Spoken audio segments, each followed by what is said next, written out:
नमस्कार. शहराकडे गावच्यासारखा ओरिजिनल चीक काही मिळत नाही. दुधाची तहान ताकावर भागवायची म्हणून डेअरीमधून खरवस बनवण्यासाठी अर्धा लिटर चीक आणला. अर्ध्या लिटर चीकसाठी अर्धा लिटर साधं दूध आणि 300 ग्रॅम बारीक चिरलेला गूळ घालून झाकण ठेवून गूळ वितळण्यासाठी बाजूला ठेवले. थोड्या वेळाने विस्करने चीक ढवळून घेतला. गूळ पूर्ण वितळल्यावर त्यामध्ये 1 चमचा वेलची जायफळ पूड टाकली. परत एकदा ढवळून मिक्स करून गाळणीवर गाळून चीक एका ट्रेमध्ये ओतून घेतला.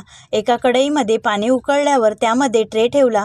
वरून केशर घातले. झाकणाचे पाणी ट्रेमध्ये पडू नये म्हणून ट्रेवर झाकण ठेवले. मीडियम गॅसवर 20 ते 25 मिनिटे वाफवून घेतला. झाकण काढून सुरीमध्ये रोवून शिजला की नाही ते चेक केले. पूर्ण शिजल्यावर गॅस बंद केला. पूर्ण थंड झाल्यावर 3 ते 4 तास फ्रीजमध्ये ठेवला.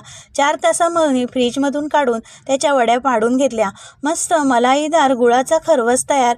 तुम्ही पण नक्की करून बघा आणि चॅनलला सबस्क्राईब करा. धन्यवाद.